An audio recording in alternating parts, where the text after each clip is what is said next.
What's going on? Thanks for tuning in to the MMA Podcast. As always, a ton to break down. This past weekend, we had UFC 177, TJ Dillashaw taking on Joe Soto.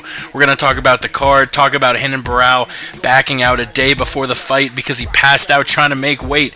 We're also going to be talking about this Friday's card. Just in 2 days, UFC Fight Night, Jacare versus Mousasi in the Foxwoods Resort Casino in Ledyard, Connecticut. UFC going head-to-head with Bellator for the first time. A lot of fun fights on that one. Jacare versus Gegard 2, Overeem Rothwell. We're going to break down that card.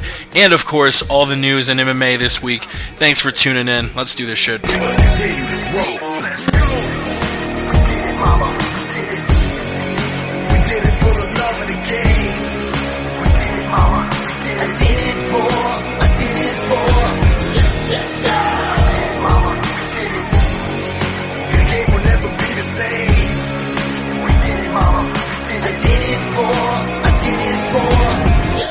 You're listening to the MMA Podcast! Hell yeah, Lenny Hart, it is the MMA Podcast, and thank you once again for tuning in. If you do want to be a part of the conversation, you can tweet us at the MMA Podcast or call in. The phone number is 213-457-3380, or you can Skype call us at the MMA Podcast. And I broke all the topics we're going to talk about tonight down in the intro. We're joined tonight by the Eagle and Ramses. Alan, what the hell's going on? How are you? It's been a while. You're going to Japan soon, and we will talk about that trip a little bit later. But what has been going on, bud?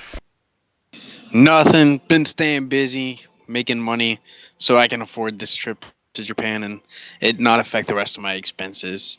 Yeah, I've been missing you guys. It's been a while. So I'm glad to be here tonight to have some fun, talk a little MMA. Alan making money up in this bitch. And of course, we also have the host of the Word on the Street podcast, which I actually am a co-host and producer on. The best ratings, I think, were last night. Word on the Street 118. We broke it all down. Go and listen. Follow him on Twitter at The Aunt Jimmy Show. I was thinking of a website to throw out there, but the man doesn't have a website yet. We got to get him on that. Ramses, what the hell's going on?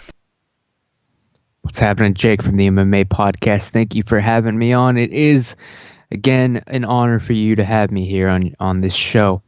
Just want to let everybody know, last night on my podcast, we had a prayer break and we worshiped the Lord. And tonight, we're going to switch it up, and it's time to get satanic up in this crib. Follow me on Twitter, The Aunt Jimmy Show. I'm changing lives, bringing you the latest UFC, MMA, news, rumors, and shenanigans, and I'll do that tonight on this show. I'm looking forward to it. Let's do this shit. Hell yeah, I'm ready to do it. You can follow us at the MMA Podcast. Visit themmapodcast.com. Click the tabs at the top for our iTunes page or the YouTube page. We're pretty good about updating both. If for some reason the YouTube is acting up, check us out on iTunes and vice versa. We actually were having iTunes issues a couple weeks ago, but I think we got that all straightened out. I lit a fire under Podomatic's ass, and now we got it going again. So check us out there, and you know what? Fuck shoutouts, fuck the rest of it. I'm not gonna waste my breath or your time. Let's get straight to MMA. Last weekend, UFC 177. It was one of the most, like I said last night, one of the most bizarre stories we've seen in the sport in the last few years. We have this card that was, I went deep into it last night, so I'm gonna try not to rant as much. If you want to hear what I had to say, check out last night's Word on the Street. That's Word on the Street 118. Just type in Word on the Street 118. And it should come up on YouTube. But, yeah, man, this craziness with Renan Barão dropping out of one of the biggest rematches of the year. Before we actually break down the card, everyone was freaking out.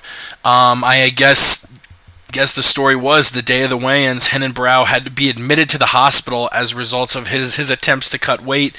I heard varying reports that he just passed out, and conked his head, that he just got lightheaded and conked his head when he was standing up out of the bathtub. Either way, it's not a good story. Alan, you're familiar with cutting weight and all that. What were your first reactions when you heard that the rematch Dillashaw versus Barão 2 had been scrubbed? Yeah, I was really, really upset because we had planned to buy this pay-per-view, and the whole selling point to purchasing this pay-per-view was this fight. And whenever I found out, it sucked really bad, and started, watching the media, going through, seeing all the little clips and all the reasons for why it happened and what exactly he did. And yeah, he kept telling Joe Rogan in the little interview that they did, he kept saying that he tried to stand up too fast and got, basically fell down and conked his head. It's not the first time that this has happened in MMA. I think it was like Tim Means or somebody that had fallen in the sauna and tripped and hit their head and got a concussion and had to be pulled the day before. So, it's a title fight, and that's what really makes the big difference is that, something like that happened, and it was such an important fight to the event. So it basically affected everything, especially the fact that it was carrying, as far as star power, carrying the rest of the card on pay-per-view. So yeah, I was pretty shocked and surprised, but everything worked out. Yeah. Sort of to quickly break down what I said last night. Yeah, I am mad at Renan Barão. I'm not that mad. If he'd been a multiple-time guy who he had missed weight or pulled out of fights because of weight, a la a Henry Cejudo, who actually pulled out of the same card, and since has agreed to move up to 135. But if he was a multiple-time offender, I would be a lot more upset. What bugged me more was his interview with Rogan, I think at the end of the prelims, and he seemed a lot more worried about saying that he was gonna beat up Barão, and I have Barão's number, and I'm gonna Dillashaw. Barão kept saying, I'm gonna shut his mouth. I'm gonna take my belt back. This is all after he's been pulled from the event. I was sort of annoyed that his general, candor was not that apologetic. It was more like, I want to fight him and this and that. It's like, dude, you just ruined the card that everyone's currently watching. Maybe give us a little bit more, I'm sorry, etc., etc. But, it was definitely on Barão and his team for him missing weight or him conking his head trying to miss weight. And Dana White makes a great point in that the amount of money Barão's making, not just from fights but sponsorships, he should be able to bring in a weight coach, a nutritionist, whatever, a Mike Dolce type guy. But at the same time, the weakness of this card is on the UFC, and I've said it a million times that this overabundance of fight night cards, you're taking really fun fights like Jacare Gegard 2, like Overeem Rothwell. That would be perfect fodder for the main card of a pay-per-view.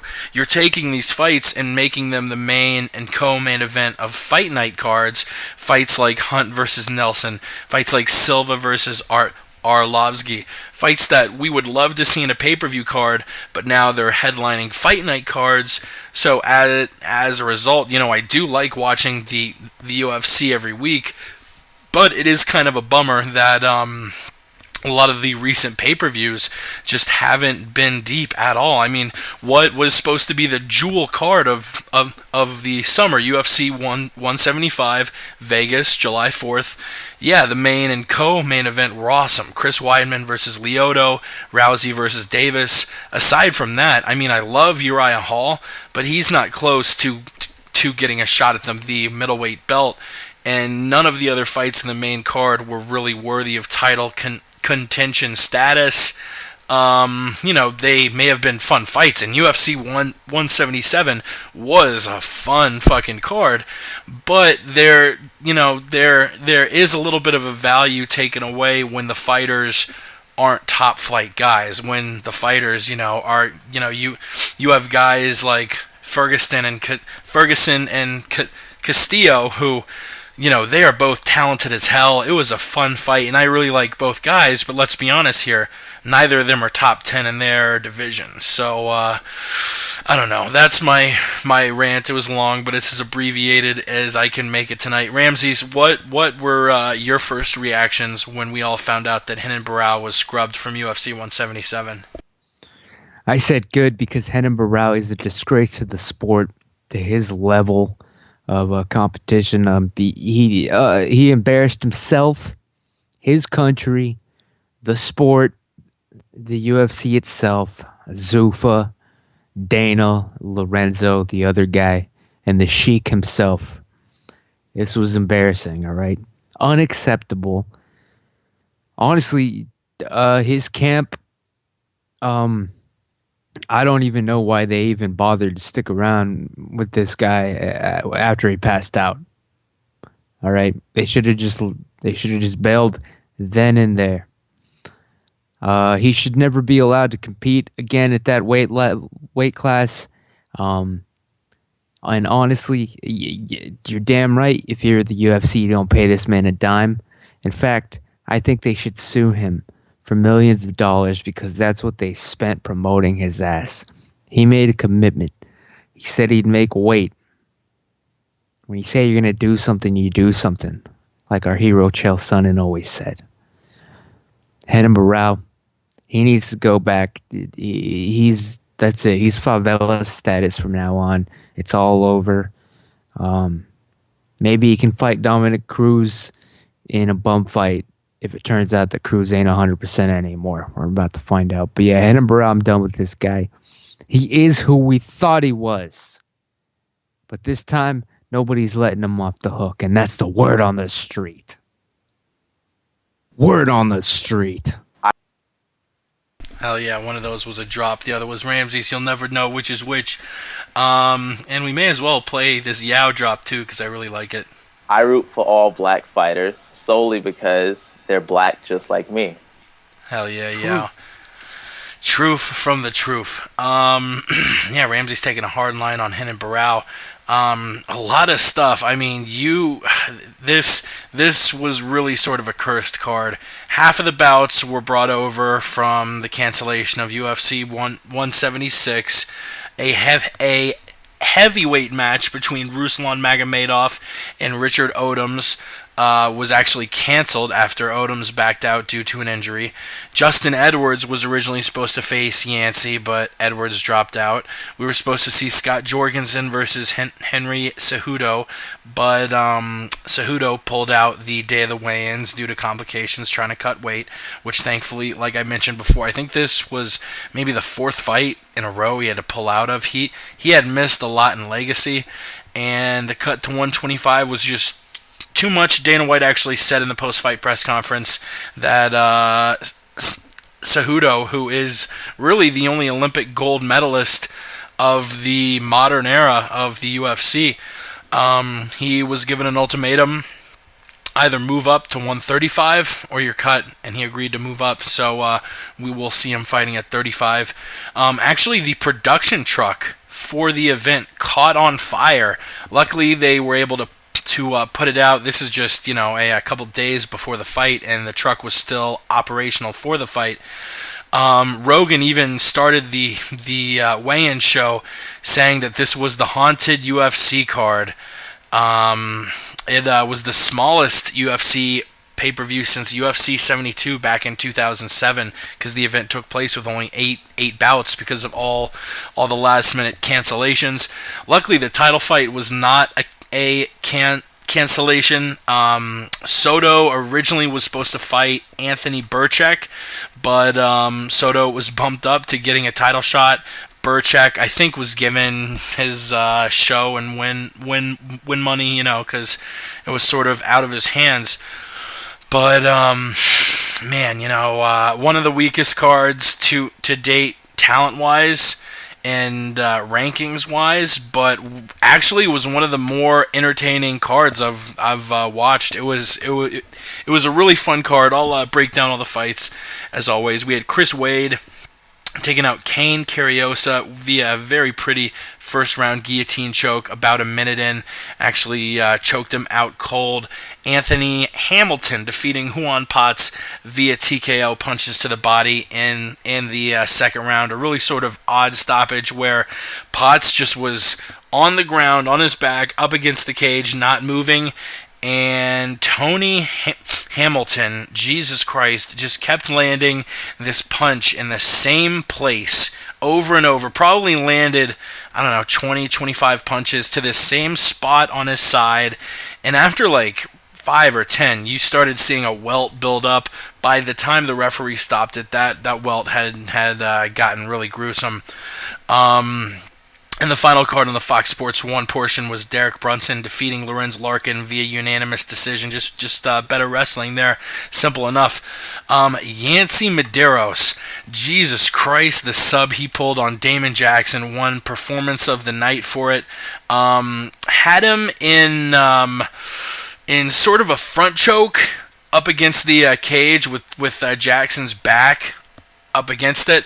Jackson turns, and Yancey also turns, just literally rips him down to the mat with this choke. It was a reverse bulldog choke he locked in a minute 54 into the second round, earning him the performance of the night bonus, 50 G's in his bank account.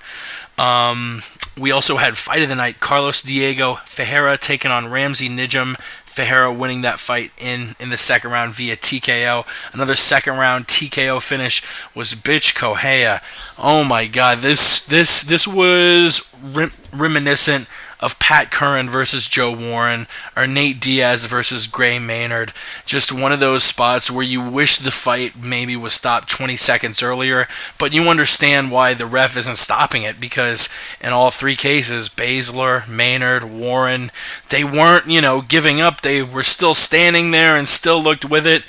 But Baszler just, I don't know what was going on, but she refused to move herself from being backed up against the cage, and Bitch Kohea just fucking kept teeing off. And I don't think she has a chance against Ronda, but she was landing some accurate fucking combos and just took it to Shayna, who not only looked overmatched but looked terribly oversized. I mean, if there was a 125 women's flyweight, I would say she should definitely move down. I don't know if she's small enough to get to 115, maybe not, but bitch, just I was rooting for Shayna. We actually got into a discussion last night about the 4 horsewomen on the Word on the Street 118 episode. Bitch looking really good and calling out Ronda Rousey. I guess she'd fight Marina Shafir if she were in the UFC, but I don't think bitch is gonna leave the UFC just to take out a 3rd horsewoman. Moving on to the co-main event, Tony Ferguson versus Danny Castillo. Ferguson winning a controversial split decision. Rogan bringing up in the post-fight interview, that Danny maybe would have won if he generated more offense from the top position, but it seemed like when he got that top spot, he would just hold. And all 3 judges gave Ferguson the first round for outstriking.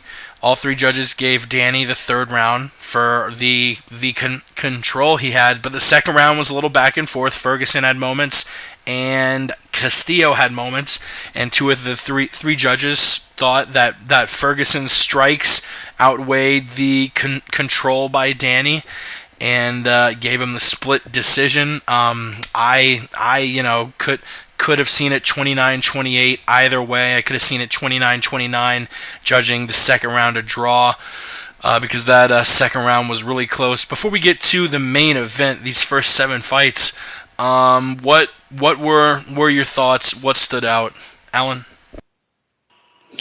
You're talking about on the first fights? Yeah, all of them basically except Dillashaw Soto. I mean, there was a lot of really cool submission finishes. I mean, that's the one thing that stood out to me. It wasn't any one in particular. it was just like the flow of the entire night. That even though you only had like 8 fights, they were all, like the pace in each fight was really, really, really high intensity, and they all had exciting finishes. Pretty much, how many finishes were there? Like 6. Yep. I think it was, yeah. So I mean, it was really, just overall really well balanced. The fight that I liked out of, the prelims and the TV, and besides the the main event or whatever, is the bitch Kohea fight. I mean, I was rooting against the horsewomen. I like to see an underdog, come through and rile up, the division. And although, I don't think Betch is on the level of Ronda Rousey, it's really cool storyline to see her go in there and dismantle, these two, the 2 horsewomen that she's beat so far, Shayna Baszler and then Jessamine Duke. And then, seeing how I know she's a friend of the podcast and everything, but what's her name again? The other Marina Shafir? Yeah, Marina. Like, she got knocked out, so, even though Betch didn't beat her, she did get beat.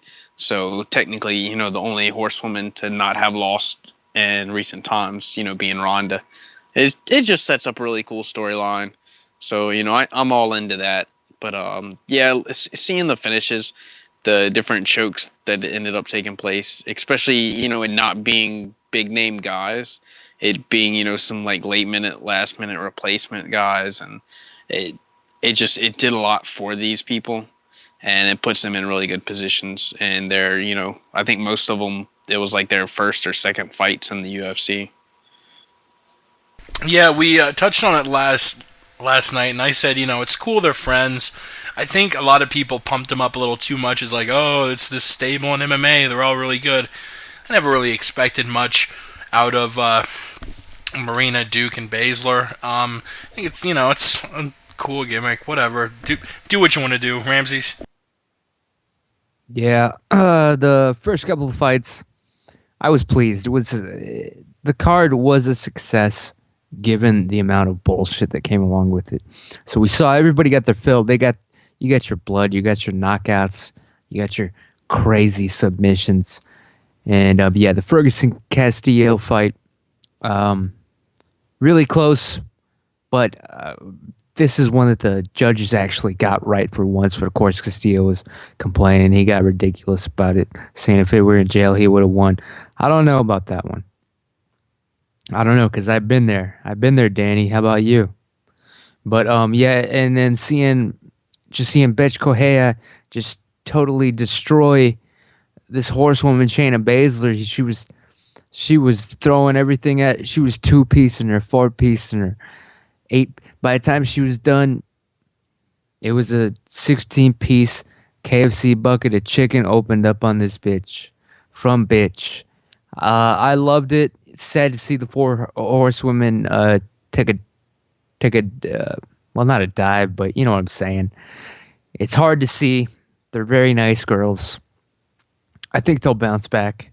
They should get another chance. I mean, but holy shit, it's not looking good. I would personally back away from the gimmick. Maybe find my own gimmick. Maybe I'm not a horsewoman anymore. Maybe I'm just like gonna cut a promo and just be like, I'm my own person now. Maybe slap Ronda in the face just to get some heat of my own, just some heat. It doesn't have to be real. But yeah, good fights, good times. I didn't make any money on this card. It was a no better, pretty much.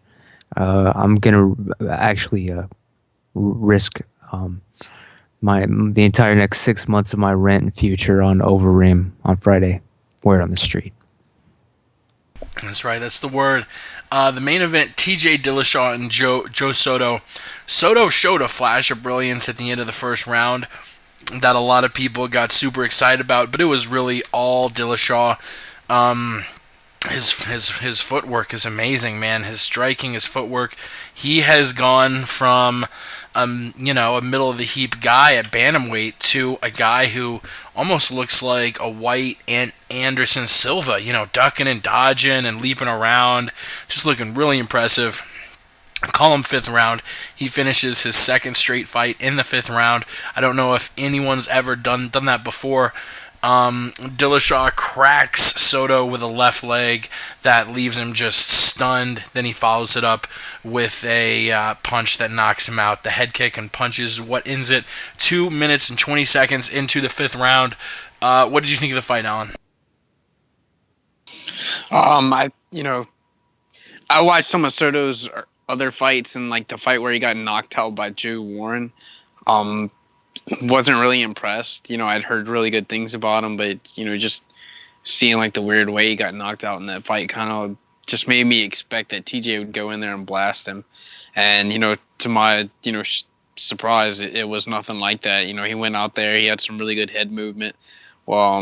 Did some really good things. He got outstruck, but I think a lot of that was he was trying to conserve his punch total because he knew he had to go 5 rounds instead of 3. But I think he did really well. I mean, did better than anybody expected. Helped save the pay-per-view along with TJ and putting on a great show. And I'm a fan now. That's all I can say is I'm a fan. Ramses? Goddamn fans. Yeah, good fight, good effort by Joe Soto, but we all knew what was going to happen. We all knew what he was brought in there to do. He did too. I wouldn't be surprised if they had to talk with him. But honestly, this probably was. I also did look up a few other Joe Soto fights just to see what this guy was all about. I'd never heard of him before. And after seeing what I saw and then seeing how he fought Dillashaw, I think this was probably the best fight of Joe Soto's career. That being said, it wasn't enough. It was too late. TJ Dillashaw did come in there with the confidence of a champion. He wasn't shaken up by this last-minute replacement at all, which was a big warning sign, and Soto should have saw the writing on the wall. I mean, he took this fight on an hour's notice, and he wasn't even nervous. So, yeah, Joe Soto probably did proceed to shit his pants at that point. Everything was against the kid, but he had nothing to lose. He did pretty good. He popped him a couple of times. He got a few jabs in there on TJ, but the UFC bringing in somebody this late, last minute replacement, untrusted, first UFC fight, giving him a title shot. That's enough of a risk alone. They're not going to risk him actually winning it. Too many unknown factors. We saw what we saw. I think either way, TJ Dillashaw is the better fighter, and he does remain the champion.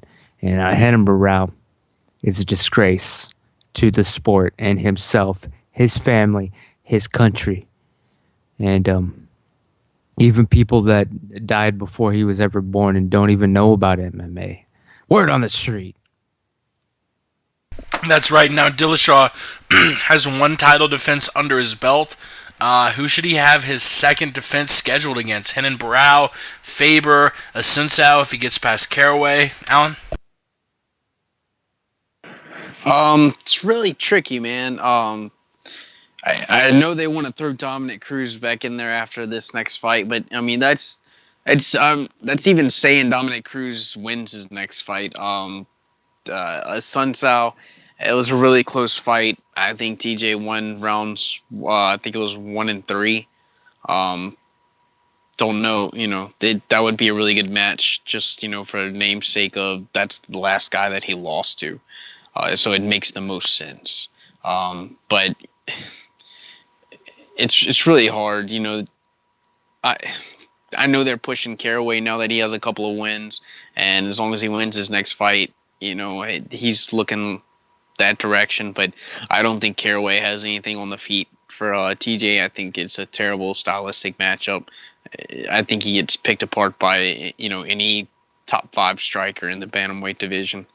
So we'll just have to wait and see. But I think it's going to end up being Assunção as long as he's healthy. I think he's already training and everything. So as long as TJ's not out too long, I think they turn around and make that fight by the end of the year, beginning of the year, next year. Ramses? Man, if by some miracle Dominic Cruz comes back 100% and he just lights up Miyagi, you're gonna see him versus Dillashaw next, and that'll be a big money fight. But unfortunately, I don't believe that's gonna be the case. I think Cruz is gonna have some trouble. But so With if who? that Cruz and Dillashaw, man, the question is what's No, in for Dillashaw, right? No, but Cruz's next opponent. Who is that Yeah, again? Mr. Miyagi, dude. If he gets his ass whooped by Miyagi, it's all over. And then you're gonna see Dillashaw versus Faber, but they need to build up that angle more because when that goes down, it needs to be like a big overblown event. Like if I'm writing for UFC, the creative team, I'm gonna have an angle where the plot twist where Faber bangs Dillashaw's wife, and then there's a big camp shakeup, and then they fight, and then they sell 1.2 million pay-per-views. That's what needs to happen. But hopefully Cruz comes back healthy, because I like the guy, and I can't stand TJ Dillashaw, to tell you the truth. And that's the bottom line. God bless us all. Any more thoughts on UFC 177 before I finish chewing up this piece of ice and we listen to the post-fight comments? Anything else stand out for you, Alan Ramses? Not really. I just want to say again how excited I was and happy when Benson Henderson got knocked the fuck out. Fuck yeah. Let's get to it. The UFC 177 post-fight presser. Definitely subscribe to the UFC on YouTube. They put out a ton of awesome shit. We start off, as always, with the president of the UFC, Mr. Dana White. All right, everybody. The attendance tonight was 11,100. The gate was $700,000. Fight of the night, Najem and Ferreira. Performance, Dillashaw and Medeiros. Yancey, congratulations. You guys won $50,000. Yeah, Yancey's sub was great. But first we check in with the UFC Bantamweight champion, TJ Dillashaw. I knew Joe Soto was a tough fighter. I've practiced with him. 10 weeks ago, he came into our room and practiced with us. I knew he was a tough wrestler, great grappler. I've seen a lot of his fights. Bellator champ. So he's been around, had some great fights. So it was a tough one, man. I mean, to switch my opponent the last minute like that, it was a real stressful situation that I just had to man up and do.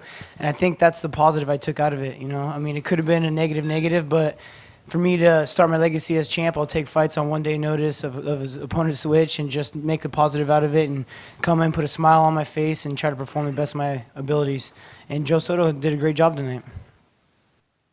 Dillashaw, the winner on the main event. The winner on the co-main event, Tony Ferguson, defeating Danny Castillo via controversial split decision. I was pissed I didn't get the finish, man. That's what I came in here to do. I promised you guys a finish. It won't ever happen again. I already know not to leave it in the hands of the judges. I thought I had him finished in the first round with my Darce, but obviously I'm going to have to go back to the drawing board, and I had a little coach in the back actually give me some pointers, so I'm going to go back to the drawing board and practice more. Next, we check in with performance of the night winner, Yancey Medeiros, who actually trains out west with the Diaz brothers. I actually felt it was real tight on when I had the choke, and I just trained with great martial artists. I got good sambo coaches, Vali Ignatov and Nick Diaz, so we take advantage of every situation, and I felt I had that choke, and I was like, I ain't letting this go till that ref pulls me off. All right, next we got Betch Kohea talking about her fight against Shayna Baszler. I see subtitles, so I might be dumbing this over. Let me turn the volume down a little bit. Yes, I would love to have a chance at the title. I would love to be a champion. I have 3 fights in the UFC, and I'm undefeated right now.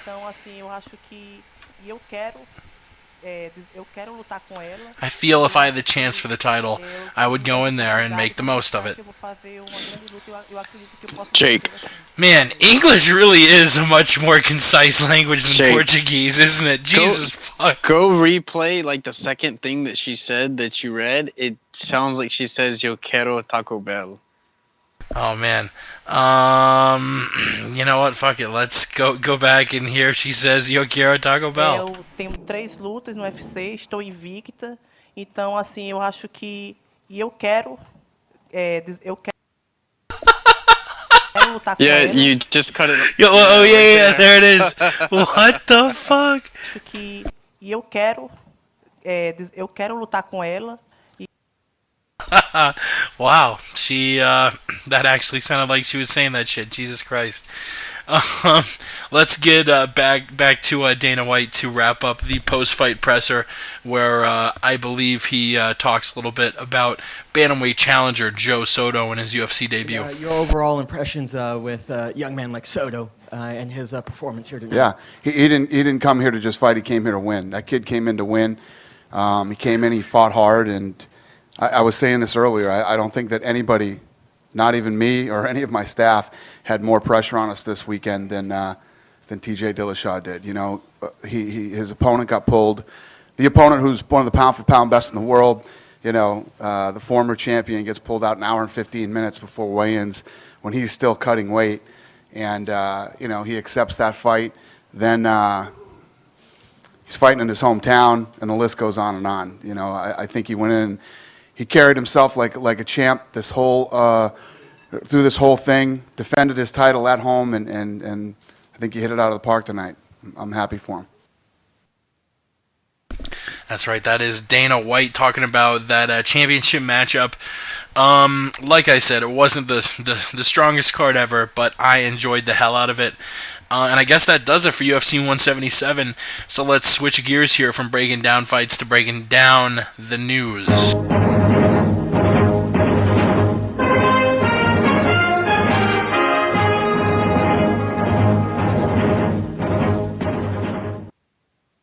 As far as fight matchups go, the news I've been following closest and been most interested in is this thing going on between Hector Lombard and Tyron Woodley. They're both teammates, and according to Dana White, which, you know, this is Dana's story, we don't know if it's the real story, but it very well could be. Dana has exaggerated a little bit, but usually what the guy says is pretty accurate. As we know, Woodley and Lombard are teammates. Lombard apparently was pushing for the fight, and he really wanted the fight, and Woodley wouldn't take it. And Lombard saying stuff like, "Oh, he's two-faced, this and that." I'm not sure if the fight's official yet. It's been rumored. Alan, have any official plans been made or anything? And what do you think about this potential matchup? I think the only plans that have been made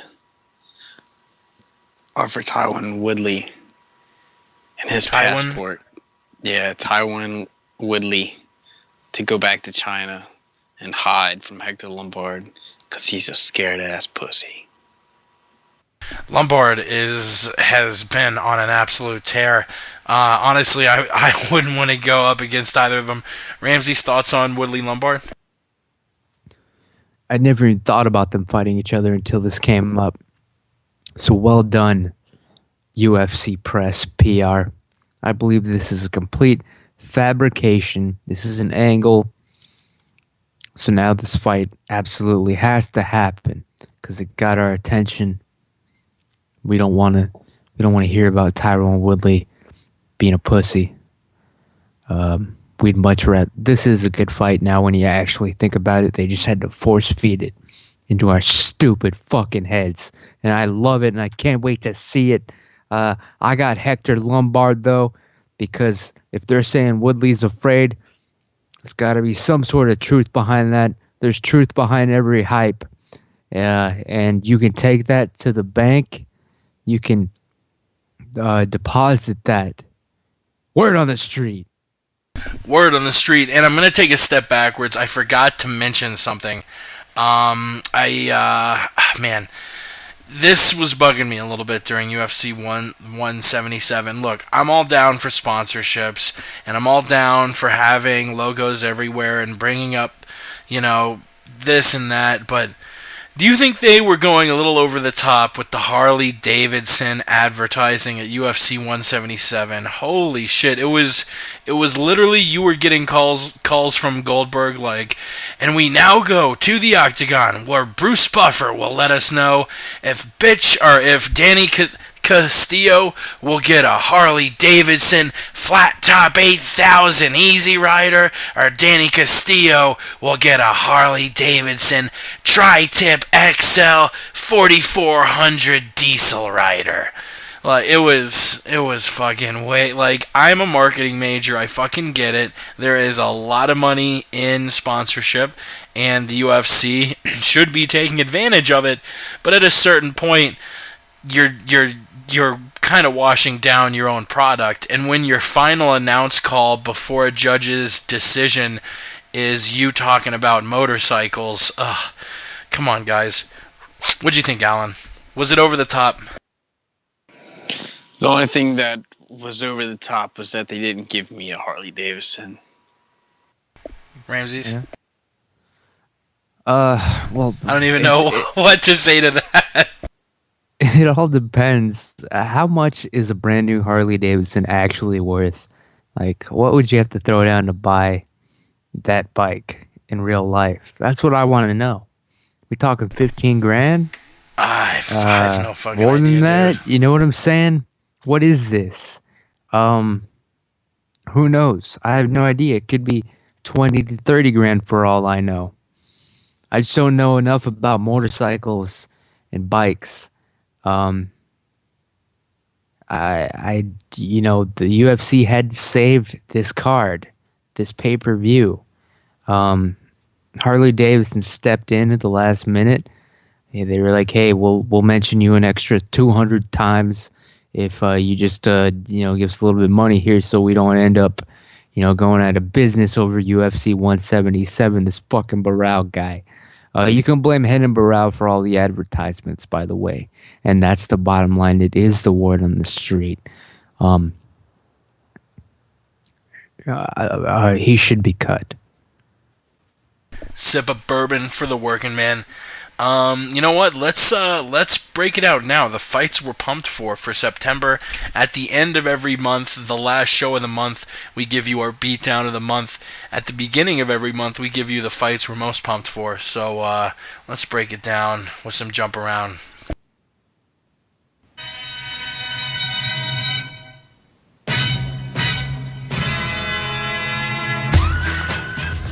I'll start off. The fight I'm pumped for the most, it's easy. A lightweight fight at UFC 178, the co-main event. Donald Cerrone taking on Eddie Alvarez, coming over from Bellator. Tore it up in Bellator. He's taking on Cerrone, who's been tearing it up in the UFC. I'm just happy Eddie's in the UFC. It's going to be a fun-ass fight. Ramses, what fight are you pumped for? In September, there's only one fight that's going to matter to me. It's the return of Dominic Cruz versus Mr. Miyagi. I cannot wait to see if this kid, if his dead leg actually regenerated. He was doing everything. You name the treatment, he was doing it. Regenokine, stem cell, dead corpse grafts, full-on cybernetic knee replacements, OCP, $6 million man shit. He had it all done, all right. They gave this kid the Captain America serum. He's pumped up, but is it gonna work? How long is this leg gonna last? We're gonna find out when he takes on the bad boy from Okinawa, Mr. Miyagi. I can't wait. I'm hoping Cruz is back, but at the same time, I would not be surprised if he gets ninja kicked into oblivion and we never see this man again. Word on the street. What about you, Alan? I'm pumped for every single fight that involves an Asian fighter on the UFC Fight Night Japan fight card. Hung Yu Lim, Kyung Go Kong, Takanori Gomi himself, the Fireball Kid. We got Kyoji Horiguchi, the future flyweight champion of the UFC. We'll all be competing under the same roof in the Saitama Super Arena, September the 20th. I will be there. It will be glorious. I might even kill myself. Holy shit, we might have someone Evan Tannering in Japan. Alan, tell us about the whole fucking trip. Tell us about, is it going to be a 14-hour flight, a 20-hour flight? When are you flying in? Where are you staying? Give us the breakdown of your trip, man. I mean, shit, you've definitely turned into a regular on the show, and Yao versus Allen 1 and 2 have gotten a ton of pub. I'm sure people are interested in the life and times of the Eagle. So tell us about your fucking trip, dude. Yeah.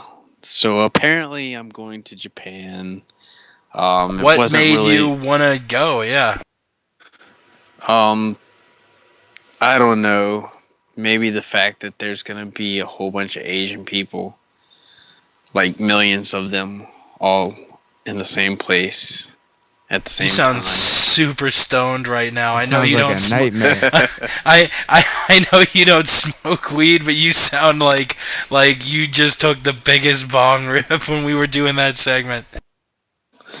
No, a lot of these fighters that are gonna be on the card, most people don't know who the fuck they are, don't have any idea. But I follow a lot of them. I followed some of them before they came to the UFC. It's most of these guys I really like. They're my favorite fighters. Besides Chael Sonnen, and I've always wanted to go to Asia, any part, didn't matter, Japan, South Korea, somewhere. And, it's kind of like everything all kind of lined up. They ended up having the Fight Night card in Japan with all of these fighters all on the same card. And, I started playing around with the idea, seeing how much it was going to cost, and, just, putting everything together, getting my passport, and I was like, I can really do this. And so, I started working a whole lot of overtime and extra duty, trying to make up, put the cash together, and ended up lucking out, getting hitched up. I did a lot of research as far as the plane tickets, because I checked out several, I used Priceline, Orbitz, Travelocity, all those different, third-party companies in order to get the best prices. And I got online, ended up reading a blog, found out that if you go through these new upstart, little businesses that have been started what I ended up using was a Hipmunk, and was able to get a Air Canada flight, which it's a 4-hour flight from Houston to Calgary, Ontario, Canada, or Calgary, Alberta, Canada, excuse me. And then a 10-hour flight from Calgary to Tokyo, which is not a bad deal. I mean, I paid, I think, $1,020, and most of the other flights in that range as far as the travel time and everything were about $1,000 more expensive than what I paid. So I really lucked out with the hotel and the flight. I ended up getting a hotel that's right down the street from the UFC hotel, and as I was looking into finding a gym to train at for the week, I got hooked up with Hearts MMA, which is where Takeo Mizugaki, I think, has been putting in some time. And it's Kenji Osawa, a guy who used to, I think, fight in Pride or K1 Dream. He fought Mizugaki before he got to the UFC. He told me that they were going to just charge me $35 for the week to train there, which is, a deal. And I ended up seeing a flyer on the website that was advertising for a kickboxing tournament, and seeing how, I do mostly kickboxing at the moment. It's, mostly what I train, spar every week. I asked them, if it was available to, anybody was able to participate, sign up. And they were like, yeah. So ended up talking to Ryo Chonin, who used to fight in the UFC, and he said to come by his gym, and he'll take care of everything. So all I got to do now is just get prepared, get my camera, get a new cell phone, get packed. I got my passport, make sure I got my Japanese yen money, cash ready on hand, and, go.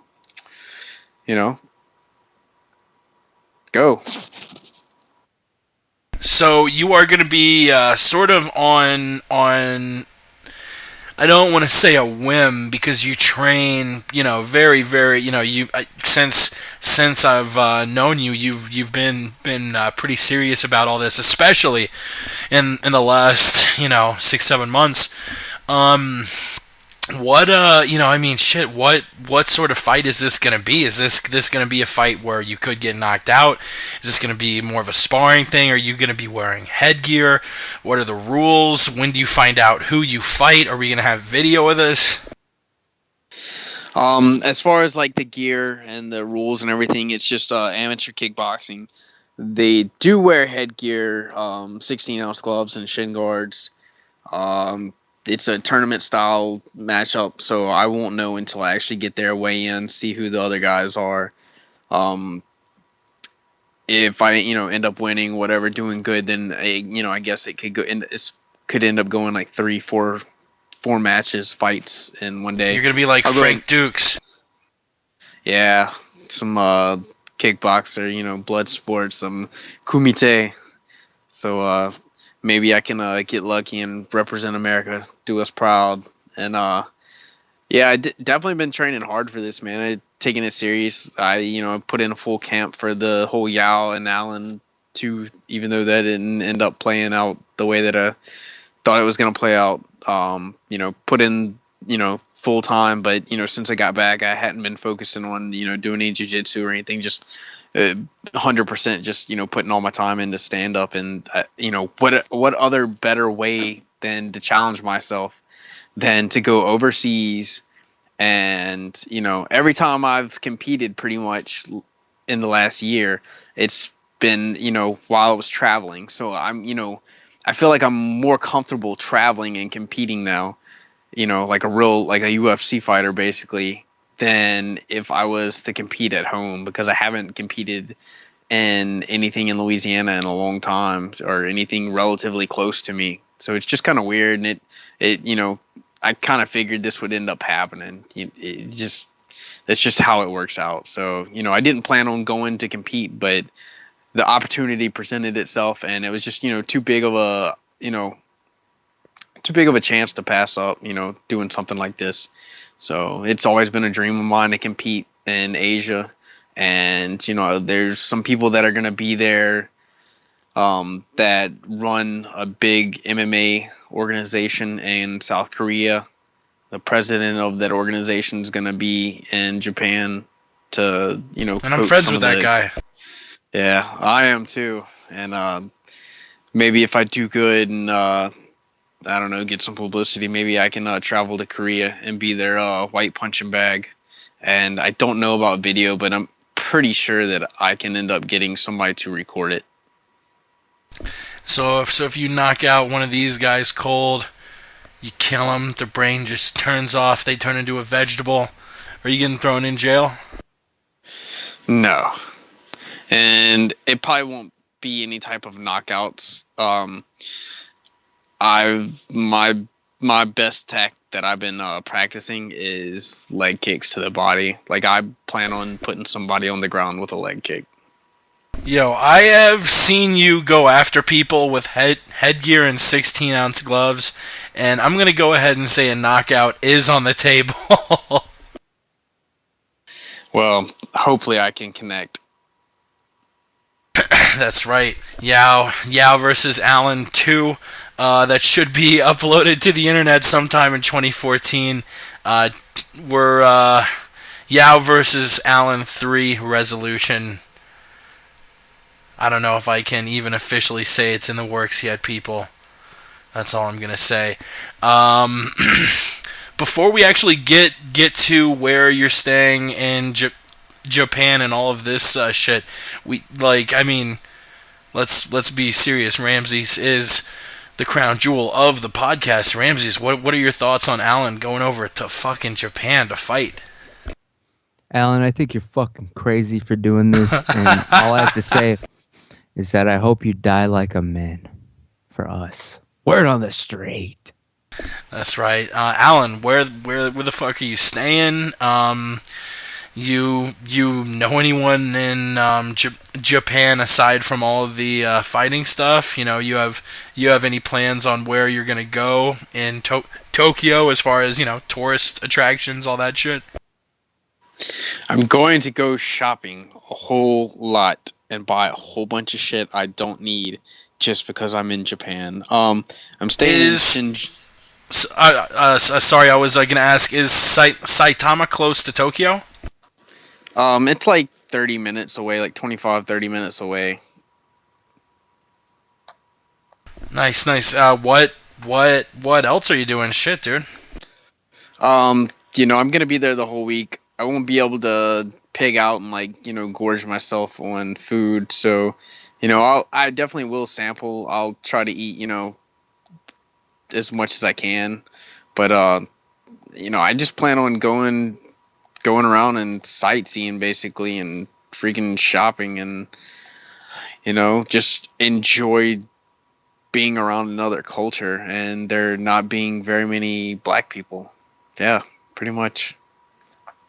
Damn, we're just gonna gloss over that hot take of racism real quick.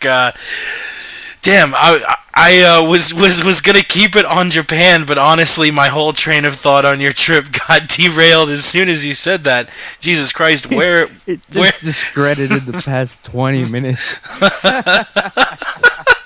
Where in the arena are you sitting, bro? I just wanted to make sure everybody was awake out there. Yeah, I got the second price level. It was $250 ticket. The next choice up would be $900, which I didn't really want to spend, and it's pretty close.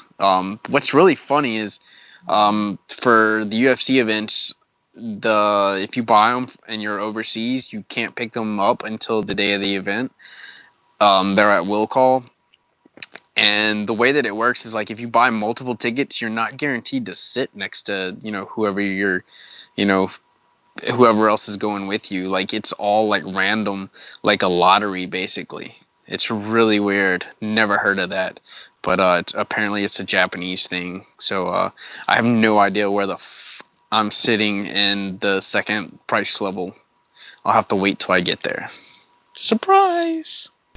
Damn, that's sort of fucking crazy. Man, it's gonna be a really fun card. A lot of fighters you really like are on it. Yeah, fucking here. Let me switch over.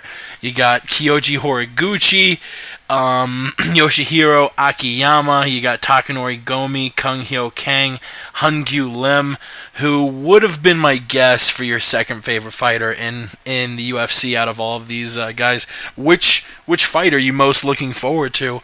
I know most people are most looking forward to that main event of Mark Hunt versus Roy Nelson, but part of me thinks you're probably gonna go in a different direction. I would say Hungyu Lim's fight, but he's going to KO Takanori Sato in about, I want to say, 23 seconds. So it's not going to be much of a fight. It's just going to be a punching display, or maybe another knee KO like he did to Pascal Kraus. Misha's on the card. Yeah, Misha's fight's going to be really interesting. But the fight that I'm looking forward to is Kyung Go Kong's fight with, I forget the kid's name, the Japanese kid is Kinahara or something. Do you have it pulled up in front of you? Kung Hyo Kang? Tanaka. He's fighting Tanaka. Michinori Tanaka, who is really, really, really tough and really good. But he beat Roman Dolorum like fucking nothing, and it really outclassed him. And Dolorum came from a really tough season of the Ultimate Fighter, so he's actually him and Kyoji Horiguchi and I forgot the dude who beat Roman Dolorum this last on the last thing of China, the freaking Fight Pass card. Those three Japanese guys are pretty much the only really, really good Japanese guys that are in the UFC right now. They're all really, really good. They all have really great records. I think 2 of them are undefeated or only have 2 losses. And yeah, so for Kyung Ho Kong, he kind of got screwed in his first 2 fights in the UFC. He beat Alex Caceres. It was a close fight, but he won 2 rounds to 1. And I guess the Japanese people just love Caceres because he pretends to be Asian and wears a gi to the ring. And he got the decision for that fight. And Kong got screwed over because he won all 3 rounds of a fight and got up kicked at the end of the 3rd round with 10 seconds left. And somehow they gave Chico Camus the decision because it was his hometown where Chico Camus was from in Milwaukee. The Caceres fight ended up getting overturned to a no contest. And so right now Kong sits at 1-1 in the UFC. And Tanaka, it's a really tough matchup for him, but I think if he wins this, they'll end up, putting him against somebody that's a little more heralded, and he can actually get a chance to show his true potential and not get fucked over anymore. Because the dude's got great kickboxing range. He's huge for the weight class, and his grappling is it's phenomenal. So yep, that's the fight that I'm most looking forward to is Tanaka versus Kyung-Ko Kong. I don't know if we're going to be able to get you on week of, because obviously you'll be all the way over in Japan, the time difference, all that stuff. I know, your interest in this fight pales compared to a lot of them, but this is the fight a lot of people are talking about, Mark Hunt versus Roy Nelson. Who takes this one? I'll probably be heading back to my hotel while that fight takes place. Oh my God, no! Don't say that, dude. Come on. Yeah, I'll probably be trying to beat the rush hour traffic. No. And what the fuck is wrong with you, Alan? Misha Tate, is she gonna steamroll through Ren Nakai, or does the Japanese challenger have a chance? I don't really know, but I would let either one of them steamroll me in my hotel room at the Shinjuku, Washington, which is a block away from the UFC hotel. So if they're listening, you know where to find me. If you're Asian, I'm sure Alan's totally into it. The hotel he just said, tweet him. He'll probably give you his room number. Shit. I guess let's keep the ball moving on, and unless you have anything else to say about Japan. I'm actually super jealous. I wish I was going, dude. I'll bring a piece of you with me. That's right, and he means that literally, people. Let's move on. Today's awesome news. It really came out of absolutely nowhere. It turns out that, and I'm sure Ramses is probably more pumped about this than anyone else, but Jim Ross and Chael Sonnen will team up as announcers for the Battleground MMA pay-per-view. Ramses, your first thoughts when you heard about this? Yeah, man, this is remember when you ever see the first Back to the Future movie? It starts off with Marty McFly going over to Dr. Emmett Brown's house just to use his guitar plugged into his giant amplifier.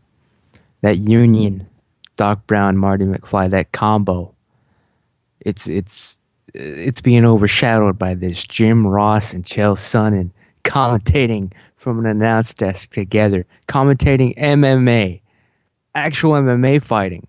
Jim Ross commentating MMA fighting, and guess what? On top of that, who's gonna back him up?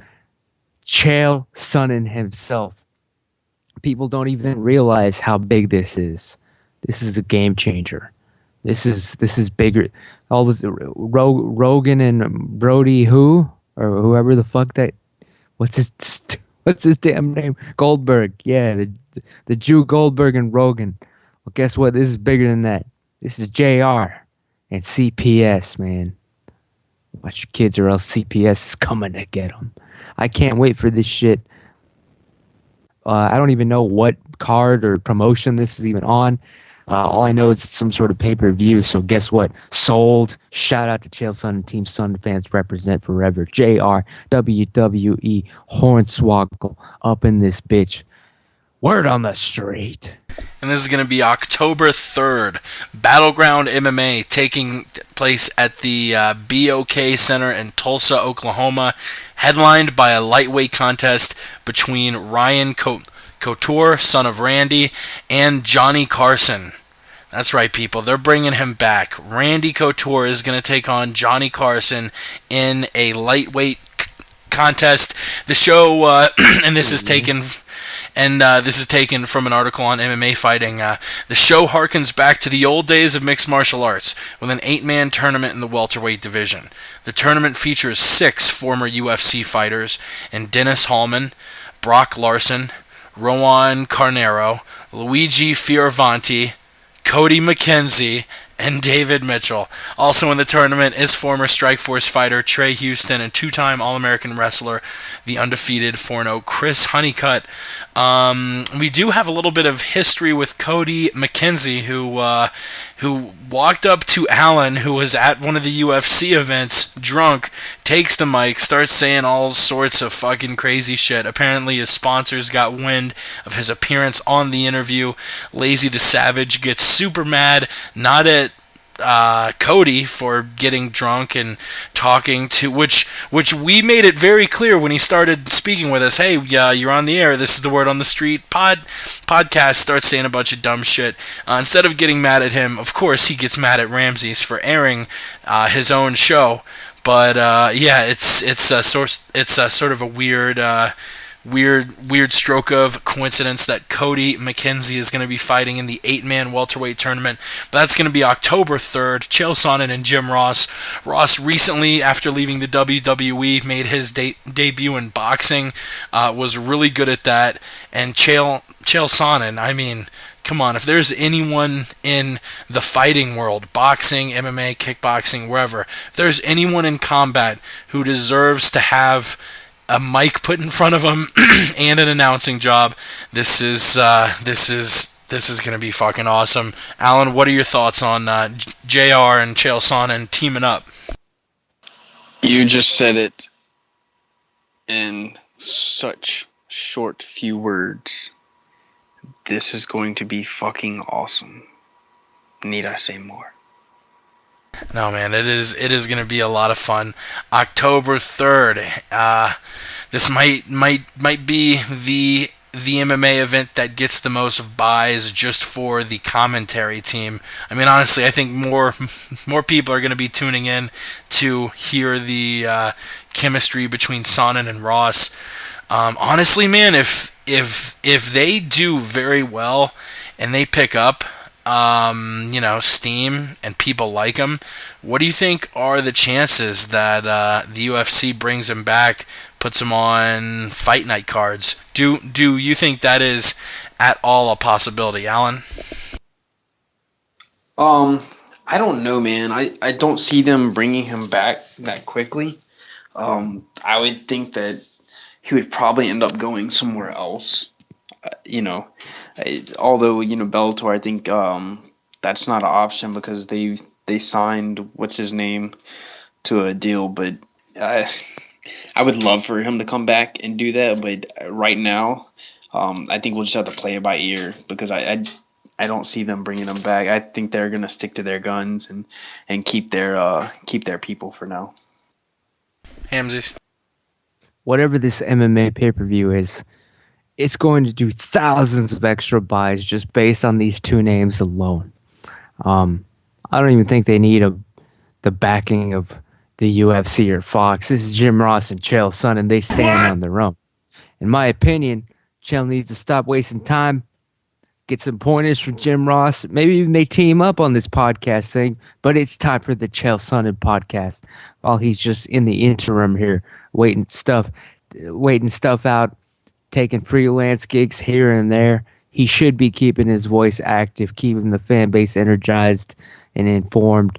Chael, man, I can't say it enough. It's time to get this podcast going. The fans want it. They demand it. We need more. But yeah, man, this thing is going to be nothing but a success. Jim Ross, this was a genius idea. Yeah, but they don't need to come back anywhere mainstream. This is it, man. They're going to make their point right here, and they're going to have fun doing it. they don't like having bosses, and that's the bottom line.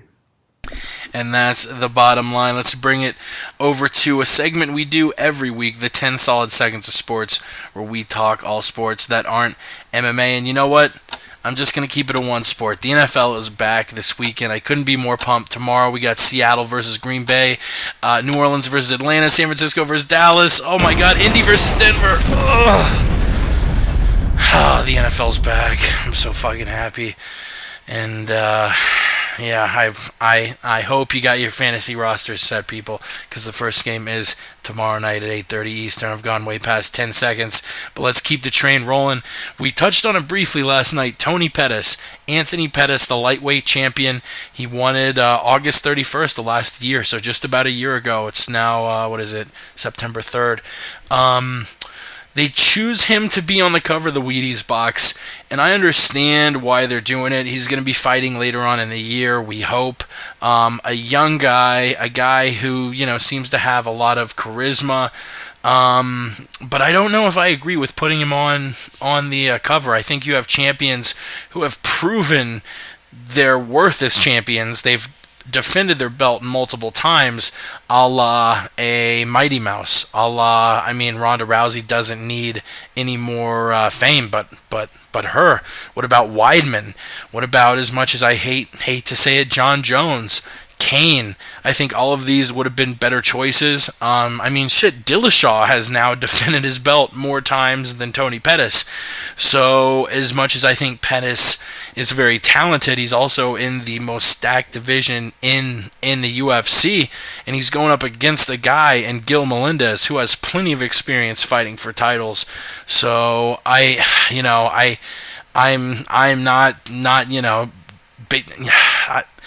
I don't have a huge problem with it, but at the same time, I just think there are a lot better choices, and Wheaties is about as mainstream as it gets. Push someone who is going to keep defending that strap. Do you have any problems with putting Pettis on the front of the Wheaties box, Alan? Yes, I do. The man's fought like one time in the last 10 years. Give me a break. I think I tweeted something a couple of days ago.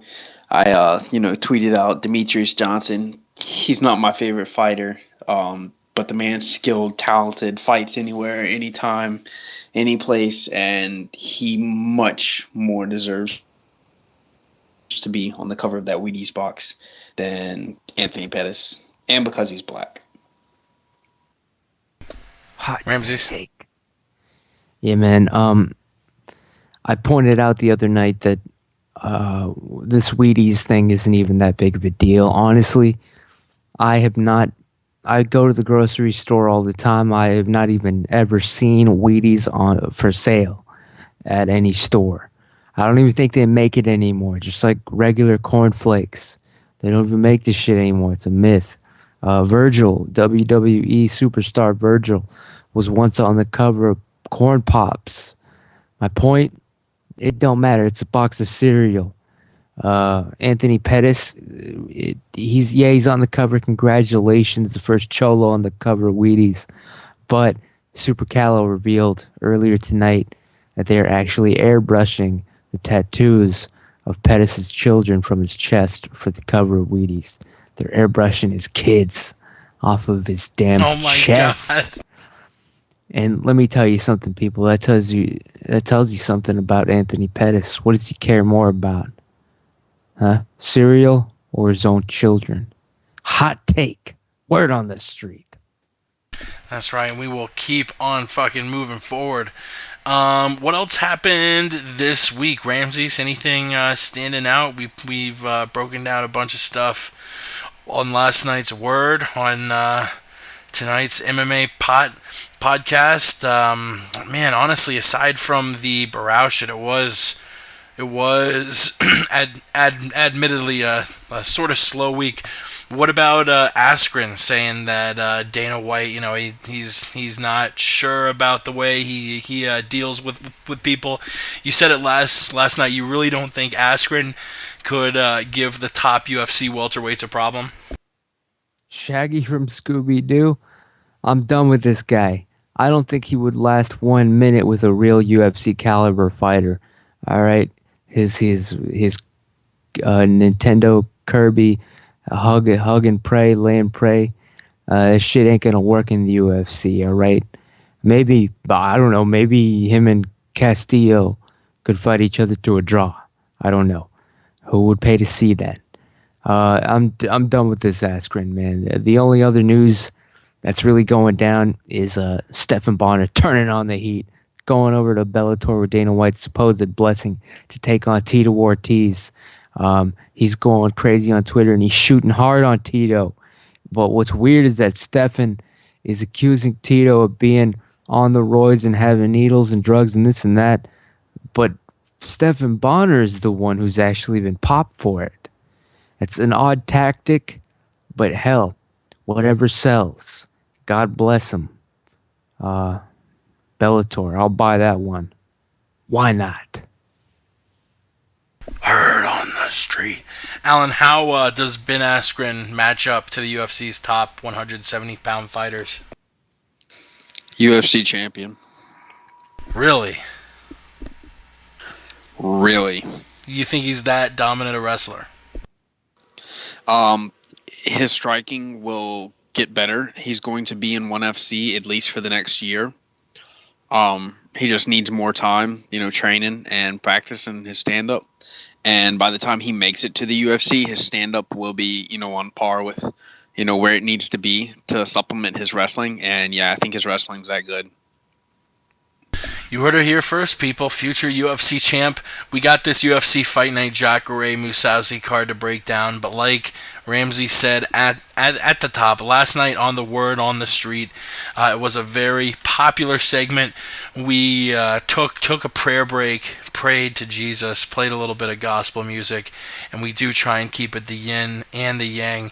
So per request, actually, we will be worshiping the Dark Lord Satan now.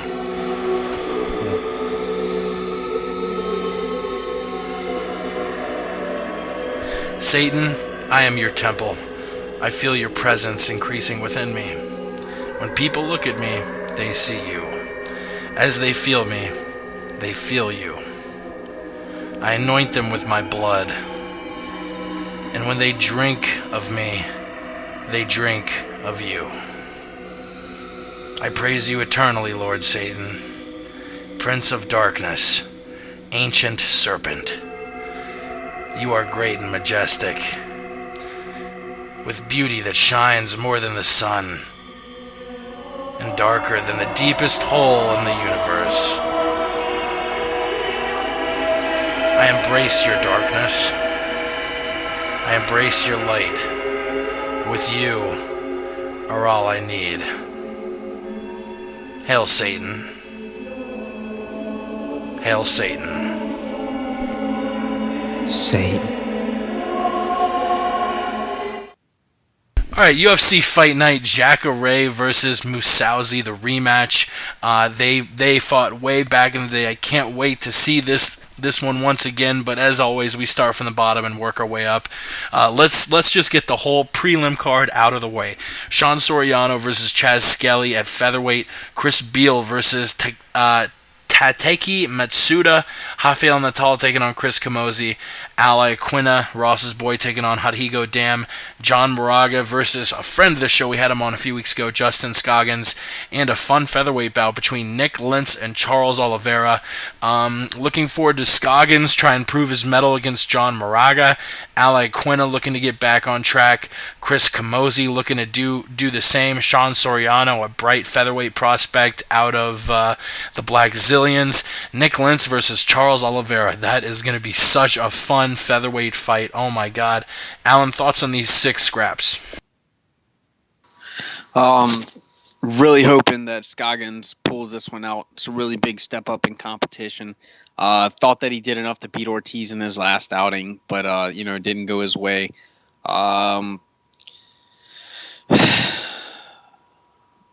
What else can I say? Most of these fights are actually really good. Most of these fights on paper are better than the main card fights from UFC 177, which is crazy because they're prelims and they're on a fight night card on a Friday night. But yeah, I just forgot all the other names. Lentz versus Oliveira, Scoggins, Moraga, Iaquinta, Dam. The rematch with Nick Lentz and Charles Oliveira is going to be super interesting because, Nick Lentz has been talking about how, the first time that he fought Oliveira, like, he wasn't anywhere near the type of fighter that he is now. He didn't train the same way. He didn't have, it's just completely different. So I like Nick Lentz. I think he beats most guys not in the top 5. I think he's just really well-rounded, and he's huge for the weight class. And I think he has, I think he's tough enough to beat Oliveira. I think that's all that really takes to beat Oliveira is somebody to be tougher than Oliveira is. And, like kind of how Frankie Edgar just, out-toughed him. So that's a fight that I'm really looking forward to. Yeah, and both of these guys, in Lentz and Oliveira, really only lose to top opponents. Oliveira is 4-2 in his last 6. Those 2 losses coming to Cub Swanson and Frankie Edgar, who are at the top of the featherweight heap. You have Lentz, who's 4-1. You might want to mute up, Alan. You have Lentz, who's 4-1. His only loss coming against Chad Mendez, who is literally at the top of the heap. He will be the next fighter to take on Jose Aldo.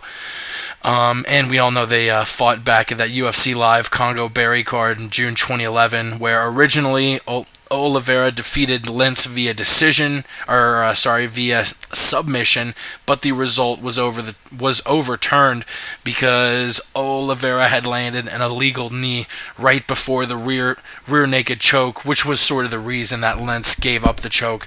This is going to be a war. Ramsey's thoughts on these 6 fights? The first half of the card, it's really weird for me because I know they're all good fights, except these aren't people. I don't care about any one of these guys, to be honest. So it's a little weird, but I do recognize that we're going to see some good shit go down here. And I just wish, this is pretty much all I can say, I just wish that I could come on here and root for Chris Camozzi and say he's going to dominate, win. Finally, he's going to put it all together, but woof, I have a hard time getting to that point. And I only wish that I could believe in him. I wish I could even believe in Chris Camozzi. But every time he gets out there, it's like he starts the fight with no heart anymore. Like he's already given up. It's weird.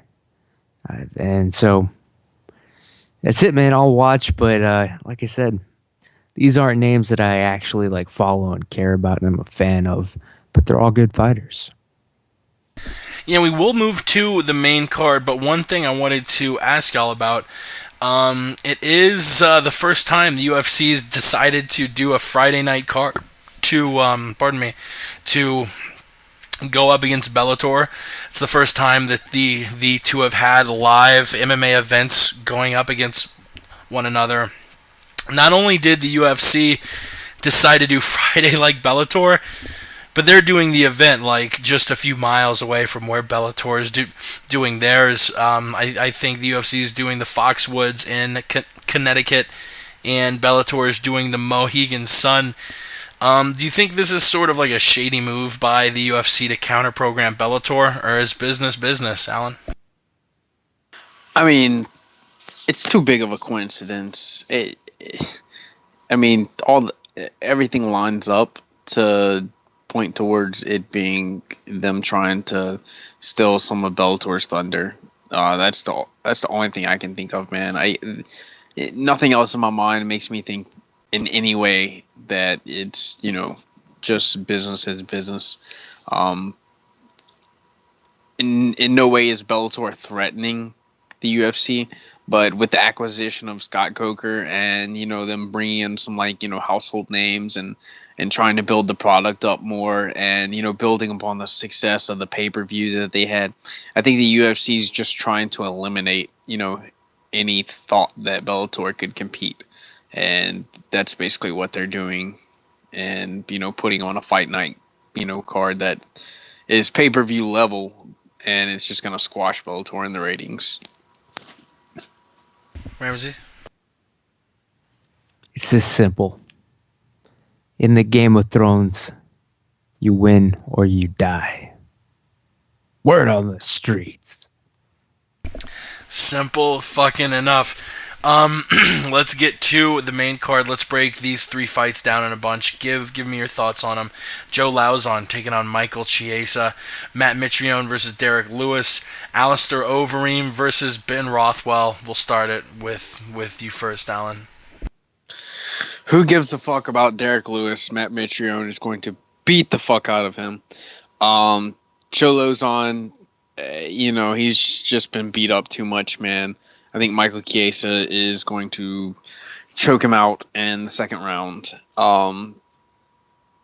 And Alistair Overeem, what can I say? 220-pound Alistair Overeem is going to come in there and knock Ben Roethlisberger out. Roethlisberger, I like it.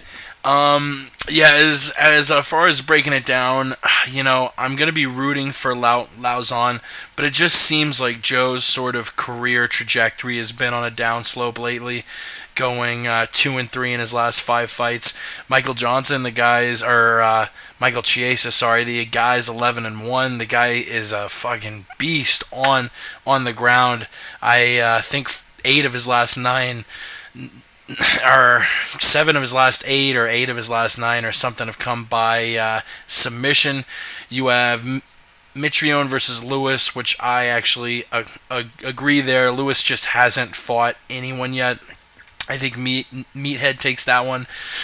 And Alistair Overeem and Ben Rothwell, both of them in the last fights, they rebounded from a loss and won. Alistair against Mir, Rothwell against Vera, but both of them still have a lot to prove. Alistair was heavily lauded for his I guess you can call it a conservative strategy at UFC 169 to defeat Frank Mir by a unanimous decision. Ben Rothwell tested positive for elevated levels of testosterone after his last fight at UFC 164 against Brandon Vera. So both are going to go out there with something to prove, but as far as who I think wins, honestly, you just need to look as far as the odds. Overeem's minus 570 against Rothwell's plus 435. That's a big difference. In case you were wondering, Lewis is actually the favorite against Matt Mitrione, minus 145. Chiesa, slight favorite over Lauzon at minus 135. Oliveira ahead against Lentz at 175. The rest of the lines you can look up for yourself at bestfightodds.com.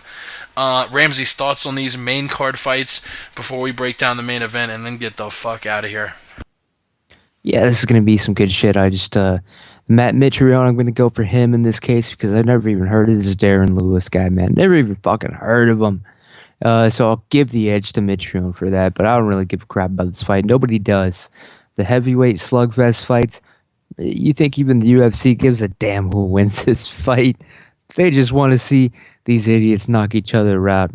But the other fights, man, Jesus, Lauzon, Chiesa, I need Joe to do what he's got to do and put this Chiesa guy away, man. I need this to happen. Chiesa, whatever his name is. I'm actually going to bet a lot of money on this happening. I know Joe's the underdog, but I just can't stand this other guy, and that's actually the bottom line. But I was texting Joe Lauzon earlier tonight before we went live, and also Overeem as well. And Alistair and Joe, they're just saying, yeah, don't worry, man, I promise you, we're gonna do this. We're gonna win these fights. And I'm like, all right, I'm betting a lot of fucking money on you guys. If you guys fuck this up in any way whatsoever, there's a little back and forth, and they're like, nah, man, don't worry. So I'll give them the benefit of the doubt. Shout out to them. Betting heavy coin, man. Like I said, if they don't pull off wins, I'm not going to be on the show next week. All right, I'm going to have to sell this microphone. Word on the street. This man's going to get shot up like the Russians in Training Day, which I actually just saw that movie Training Day for the first time yesterday. One of the greatest of all time. Pretty fucking good. Let's get to the main event, Jacare versus Gegard. Wait a minute, was it really the first time you ever seen that fucking movie? I had never seen it, and what was awesome was, like, I felt like Denzel was talking to me, because the other main character, played by Ethan Hawke, was named Jake, and the character that Denzel played was one of these guys who always says the person he's talking to name, the person's he's talking to's name, to sort of, I don't know, keep him, sort of position himself as the alpha male. So all of the lines were like, "Hey Jake, what are you doing, Jake? Yep. This and that. Come on, Jake." And I'm just like, what's the fucking with your mind, man? Angel dust, PCP, nigga. Damn, Jake. I didn't know you like to get wet. The best part of watching Training Day is the rewatch, dude. Because when you watch it again, you'll notice from the very first scene, Denzel is already setting his ass up. He calls him on the phone, wakes his ass up early. He figures out if he's armed, how many guns he has on him, what kind of gun it is, if his wife is listening. And then he controls the whole thing from the opening, and then you'll notice more on the rewatch. You'll notice how fucking deep the movie really was. Like, Denzel was setting him up the entire time. It was awesome. And you know how I know this world is simulation theory? I swear to God, I'm not making this shit up. It sounds like a story, but this actually happened. I go to the dispensary because I am a legal medical marijuana patient here in the state of Colorado. I got back pain, son. I go in, and usually they've got a board with the strains they've got in currently and the strains they're expecting in later on in the month. One of the strains they're going to have in later this month is called Training Day. Hell yeah, my nigga. Hell fucking podcast, yeah, let's live. Fuck yeah, let's move on to the main event, the rematch between Jacare and Gegard. Neither of these guys like to lose at all. Jacare, after losing his first career fight in 2003, has achieved a record of 20-2. The guy's only losses are a unanimous decision loss to Luke Rockhold, where he lost the Strikeforce Middleweight Championship, and a fight against Gegard Mousasi back at Dream 6 in September of 2008 in the Dream Middleweight Championship Tournament Final. Gegard scores an upkick in the first round, 2 minutes in Saitama, in the same arena Allen's going to see the fights in. That's where it happened. Gegard knocked him out. Gegard's record just as healthy. The guy's 35-4-2 since a loss to Akihiro Gono at Pride Bushido 12 in 2006. The guy has amassed a record of 22-2, very similar to Jacare's 20-2 since losing his first fight. Those losses being King Mo in Strikeforce, and a recent decision loss to Lyoto Machida, who was then given a title shot. Both of these guys at the top of the heap. It's a rematch. Old school MMA fans are digging it. You have Gegard, a guy who's known for just his well-rounded, beautiful, smooth kickboxing game. But don't let his kickboxing game fool you, because the guy is an all-around beast. He has a lot of subs on his record, including his last fight, a first-round rear naked choke against Mark Munoz. You have Jacare, a guy who's known for his ground game. He's won tons of gold medals at the World Jiu-Jitsu Championships and Abu Dhabi Championships. He's known for his grappling, but don't let that fool you, because in the last couple of years, this guy has really turned on his striking game. He beat Yushin Okami via TKO, and if you know the UFC and you know MMA, you know that is a tough guy to put out. Derek Brunson, he also put out in 41 seconds cold at that Strikeforce Rousey versus Kaufman card back in 2012. It's a grappler who can fucking throw against a striker with deadly jits. It's a fun fight. It's, both guys were incredible when they fought at Dream 6, and they've evolved even more. Gegard, I think, didn't really have many subs on his record before their fight in Dream. Jacare didn't have many KOs, but they've both just turned into these well-rounded dudes. I cannot wait. Enough with me fucking slobbering over this. Alan, what are your thoughts on the fight and who you got winning?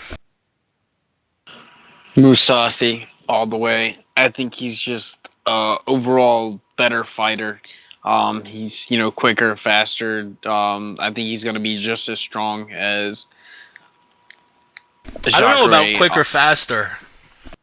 Yeah, I definitely think he's faster. I mean, he's just like a hair slower than Machida, like just a hair. And for anybody else in the middleweight division, that spells defeat. Yeah, both of these guys, even though they've got extensive records, neither of them are really old. Jacare 34, Gegard still in his 20s. He's 29. He just turned 29. I think Alan, you might not be muted, but yeah, both of these guys are just so all around fucking amazing. I don't know where, usually I can say, well, so and so has this set of skills, so and so has this set of skills. The fight will probably be on the ground a lot. The fight will probably be standing up a lot. So and so will have the advantage here. So and so will have the advantage here. I don't know what to say at all. I don't know where the fight's going to take place. If the fight goes to the mat, depending on the position, either guy could have a better spot, although it is really hard to imagine anyone getting a advantage over Jacare in Brazilian Jiu-Jitsu, because that guy's Jiu-Jitsu game is locked down. As good as Gegard might be, he's awesome at Jits. He has a lot of subs. He's a black belt in Judo. That Brazilian Jiu-Jitsu game with Jacare is on another fucking level. I actually think Jacare wins, but I think it's going to be an incredible fight. If in a lot of fights I pick fighter X and another guy picks fighter Y, I think, what are they thinking? I don't know why you would pick the other guy, but Alan, I can totally see picking Gegard, because both of them have these crazy skill sets. Ramses, which way are you leaning here for Jacare versus Gegard 2? Listen, I can only go off of what I've seen with my own eyes, and I've seen Mousasi, and to tell you the truth, I've never been impressed with Jacare. That last fight, I remember not liking it, not being impressed. Weren't they just wrestling on the ground, just gassing out, just both just huffing and puffing like a bunch of wounded ducks? I'm going for Mousasi, man. This Jacare guy, I'm not a believer. And to me, just based off of the fact that really I think Jacare would quit way before you ever saw Gegard Mousasi tap or quit, or shut down fighting. I think Jacare has less heart. Mousasi can take a hell of a beating. Machida damn near zombified the man, but he kept coming at him. I actually played earlier tonight. I simulated the fight between the two of them, Mousasi versus Jacare, on the PS4 EA UFC video game, and I was Mousasi, and I easily whooped Jacare's ass. So based on that alone, and no actual real, fight-based speculation, I will go with Mousasi, and I'll bet it. He's the underdog for some goddamn reason. But trust me, people, he's gonna make everyone some money that night, and that is the word on the street. Yeah, Jacare a minus 300 favorite, but looks like we're going 2-1 on the show in favor of Gegard. If Gegard wins, due to a bet that Ramses and I made last night on the Word on the Street, this might be the last episode of the MMA podcast. You want to let the people know why, Ramses? The loser, I have Mousasi, Jake has Jacare for some damn reason, but we made a gentleman's agreement, just like they used to. It's perfectly acceptable and legal. I looked it up. Whoever loses will have to, commit suicide live on the air, take their own life, killed himself. So this is a death match, a betting death match. And like I said, we're both here agreeing. We're both adults of age. And, you know, to the victor goes the spoils of breath and blood, being alive, having a future. The other person is going to go away forever. And I'm sorry, people, but on a whim, we had to make this gentleman's wager. And use the hashtag deathmatch to tweet us and vote on how the loser will kill themselves on next week's Word on the Street. And on that cheery note, I think we're going to send the MMA podcast out into the internet. Thank you so much for tuning in, listening to us talk ridiculous bullshit, break down fights, talk MMA. Alan, where do we find you? You can find me wherever there's not a lot of black people. Ending it on a real light, hot positive note here. Hot take. Ramses, give it to the people. If you want to do something with your life and not die being an unremembered piece of human garbage, you need to follow me on Twitter, The Aunt Jimmy Show. You need to pay attention to what I represent, which is the word on the street. I got it right. I got it correct. I got it first. I know what the people are really feeling and talking about. I ain't gonna fake anybody out. I'm real 100%. I tell it like it is all the time. And that is the bottom line. Word on the street. That's right. Follow my buddies Alan at Westland Eagle AH, at the Aunt Jimmy Show. Follow us at the MMA Podcast and visit themmapodcast.com. Get the links for the iTunes and the YouTube subscriptions at the top. Thank you so much for all the positivity. We'll see you all you motherfuckers next week. We gone. Pride and abundance. Look up to the sky, hide a little smile and amusement. Never grown accustomed to lose and live and die for